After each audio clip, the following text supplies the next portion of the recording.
பிரியமானவர்களே, இன்று நாம் வாழ்க்கையின் இருண்ட தருணங்களில் மறைந்திருக்கும் உண்மையான நம்பிக்கையை ஒன்றாக கண்டறிய நேரம் ஒதுக்குவோம் என்று விரும்புகிறோம். நமது பரபரப்பான அன்றாட வாழ்வில் நமது ஆரோக்கியம் குன்றும் போது, விலைமதிப்பற்ற உறவுகள் முறியும் போது, அல்லது எதிர்காலம் நிச்சயமற்றதாக மாறும் போது, நாம் பெரும்பாலும் விரக்தியின் பெரிய சுவரில் மோதுகிறோம். வேதாகமத்தின் 2 இராஜாக்கள் அதிகாரம் 5 அராபிய இராணுவத்தின் புகழ்பெற்ற தளபதி நாகமான் தோன்றுகிறார். அவர் ராஜாவின் ஆதரவை பெற்ற ஒரு வீரன், ஆனால் அவர் மறைக்க முடியாத பயங்கரமான நோயான குஷ்டரோகத்தால் பாதிக்கப்பட்டார். வசனங்கள் 1 முதல் 6 வரை. இபிரேயத்தில் சராத் என்று அழைக்கப்படும் குஷ்டரோகம் ஒரு சாதாரண தோல் நோய் அல்ல. இது உடலை அசுத்தமாக்கும் ஒரு பேரழிவாக இருந்தது.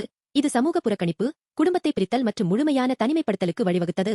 ஆழமான அர்த்தத்தில் இது ஆவிக்குரிய அழுக்கு, அதாவது பாவம் ஆகியவற்றை குறிக்கிறது. இது கடவுளுடனான உறவை துண்டித்து தனியாக வேதனைப்பட ஒருவரை விட்டுவிடுகிறது. நாகமான் பலசாலியாகவும் வெற்றியாளராகவும் இருந்தார். ஆனால் அந்த வெற்றிக்கு பின்னால் ஆழமான மறைந்த விரக்தி இருந்தது. இந்த உருவம் இன்றைக்கு நம்மில் பலரை ஒத்திருக்கிறது. நாம் வெற்றிக்காக போராடுகிறோம் மற்றும் வலிமையாக இருப்பதாக நடிக்கிறோம். ஆனால் நம் இதயத்தின் ஆழத்தில் பாவமும் தனிமையும் நம்மை அரித்துக் கொண்டிருக்கிறது. ஏன் இது எனக்கு மட்டும் நடக்கிறது என்ற தனிமையான கேள்வியுடன் நாம் தனியாக போராடுகிறோம்.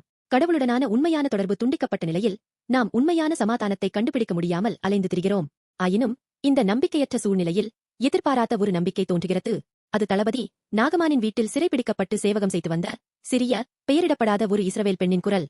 போர்க்கைதியான இந்த சிறுமி நாகமானின் மனைவியிடம், என் ஆண்டவர் சமாரியாவில் உள்ள தேவனுடைய தீர்க்கதரிசியிடம் சென்றால் அவர் நிச்சயமாக குணமடைவார் என்று சொன்னாள். இந்த சிறிய குரல் நாகமானின் வாழ்க்கையை முழுவதுமாக மாற்றியமைத்த விளையாட்டை மாற்றும் காரணி ஆனது. இபிரேயத்தில் நபி என்று அழைக்கப்படும் ஒரு தீர்க்கதரிசி வெறும் சகுனம் சொல்பவர் அல்ல, மாறாக கடவுளின் வார்த்தையை தெரிவிக்கும் ஒரு பாலம். எலிசா தீர்க்கதரிசி மூலம் கடவுளின் கிருபை எதிர்பாராத ஒரு வழியில் எதிரி தேசத்தின் தளபதிக்கு கூட பாய்ந்தது. இந்த நிகழ்வு எல்லைகளை தாண்டி எல்லா மக்களுக்கும் சென்று சேரும் கடவுளின் அன்பை நிரூபிக்கிறது. மேலும் இது இறுதியில் இயேசு கிறிஸ்துவில் நிறைவேறவிருக்கும் இரட்சிப்பின் ஒரு நிழலாக இருந்தது. நாகமான் தீர்க்கதரிசியிடம் சென்று குணமடைந்தது போல கடவுள் இன்று நமக்குச் சொல்கிறார், நீங்கள் எப்படி இருக்கிறீர்களோ அப்படியே என்னிடம் வாருங்கள். கடவுளிடமிருந்து துண்டிக்கப்பட்ட ஒரு வாழ்க்கையுடன், எல்லா உணர்வுகளும் மரத்துப்போன உடைந்த இருதயத்துடன். அப்போது நான் உங்களை குணமாக்கி மீட்டெடுப்பேன்.